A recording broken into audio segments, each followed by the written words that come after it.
नमस्कार। आज हम आपके लिए एक बहुत ही महत्वपूर्ण जानकारी के साथ वीडियो लेके आए हैं, जिसके अंदर हम बात करेंगे ईसीएम के बारे में। गाड़ी में हमारा एक पार्ट लगा होता है ईसीएम, जो कि गाड़ी का एक तरीके से दिमाग होता है।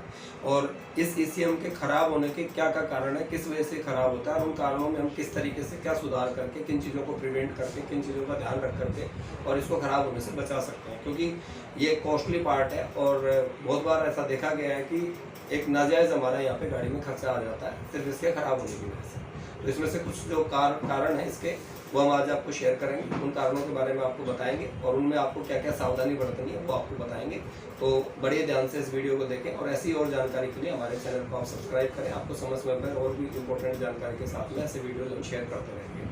तो बात कर रहे थे हम ईसीएम की। ईसीएम के खराब होने के मोस्टली 5 कारण होते हैं, जिसमें से जो पहला कारण होता है वो होता है बैटरी के टर्मिनल उल्टे लग जाना। यानी कि बहुत बार क्या होता है कि गाड़ी के रास्ते में हमारी हवा ले गई और बैटरी सेल्फ ओवर क्रैंकिंग हमने करी और बैटरी डाउन हो गई। तो बैटरी डाउन होने की कंडीशन में हम क्या करते हैं, दूसरी बैटरी लगाते हैं। ड्राइवर को नॉलेज नहीं होती मौके पे, और वहाँ पर यदि उन्होंने गलती से यदि दोनों कनेक्शन उल्टे लगा दिए प्लस और माइनस, तो उसकी वजह से इसमें ईसीएम में जो है उल्टा करंट चला जाएगा और ईसीएम तुरंत आपका खराब हो जाएगा। तो हम यदि ड्राइवर को एजुकेट करें, उसको हम पहले से बता कर रखें कि यदि कभी तेरी बैटरी डाउन हो जाए तो तुझे इस बात का ध्यान रखना है कि टर्मिनल हमें कनेक्शन सही करना है, या एक प्रॉपर इलेक्ट्रिशियन को गाड़ी को बुला के ही कनेक्शन करा के गाड़ी को स्टार्ट करें। एक दूसरा कारण होता है ईसीएम के अंदर वाटर एंट्री। वाटर एंट्री में क्या होता है कि इसके अंदर इसकी बॉडी के पास से वायरिंग निकलती है, वायरिंग हार्नेस जो है वो जाती है और वो वायरिंग हार्नेस इसको बॉडी को टच करती रहती है। उसके टच करते रहने की वजह से इसकी बॉडी जो है वो वहाँ से धीरे धीरे घिस करके कट जाती है और वहाँ से एक बारीक सा होल होने के बाद इसमें पानी चला जाता है। तो जब भी हम गाड़ी वॉश कराते हैं या बारिशों का मौसम होता है तो इसमें नमी चली जाती है, और नमी जाने से इसकी जो अंदर पीसीबी प्लेट होती है, जो इलेक्ट्रॉनिक प्लेट होती है, वो प्लेट इसकी डैमेज हो जाती है, खराब हो जाती है। तो उस कंडीशन में खराब हो जाएगा। तीसरा जो कॉमन कारण होता है वो होता है गाड़ी पे जब भी हम कभी वेल्डिंग का काम कराते हैं, तो वेल्डिंग के काम में हमें ये ध्यान रखना चाहिए कि हम बैटरी का टर्मिनल हटाएं या इसका मेन कनेक्शन जो होता है उसको कट ऑफ कर दें, जिससे कि वेल्डिंग में भी डीसी करंट होता है, और डीसी करंट होता है तो वो रिवर्स करंट चला जाता है, उसकी वजह से हमारा ईसीएम खराब हो जाता है।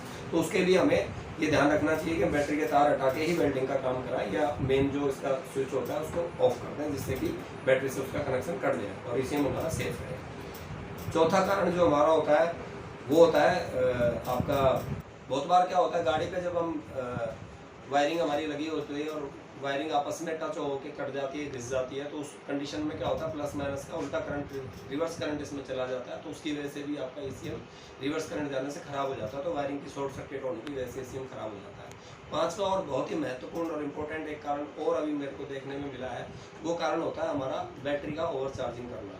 बैटरी के चार्जिंग के लिए रेस्पॉन्सिबल जो जिम्मेदार होता है वो होता है अल्टरनेटर, और अल्टरनेटर के अंदर करंट को कंट्रोल करने के लिए लगा होता है रेगुलेटर यानी कटआउट, जिसको हम आम भाषा में कटआउट बोलते हैं, रेगुलेटर बोलते हैं। ये जो कटआउट होता है ये वोल्टेज को कंट्रोल करता है कि जब हमारी बैटरी की चार्जिंग निकाले अल्टरनेटर, तो उतने वोल्टेज देने के बाद यानी बैटरी को चार्ज करने के बाद वो करंट को देना बंद कर दे। समटाइम्स बहुत बार ऐसा देखा गया है कि जब हम अल्टरनेटर को रिपेयर कराते हैं तो मैकेनिक क्या करते हैं कि लोकल अल्टरनेटर में कटआउट यदि डाल दिया उसने गलती से, तो लोकल कटआउट क्या करेगा, वो करंट को कंट्रोल नहीं करेगा, ओवर चार्जिंग करेगा, और ओवर चार्जिंग की वजह से ज़्यादा वोल्टेज जाएगी ईसीएम में और ईसीएम आपका खराब हो जाएगा।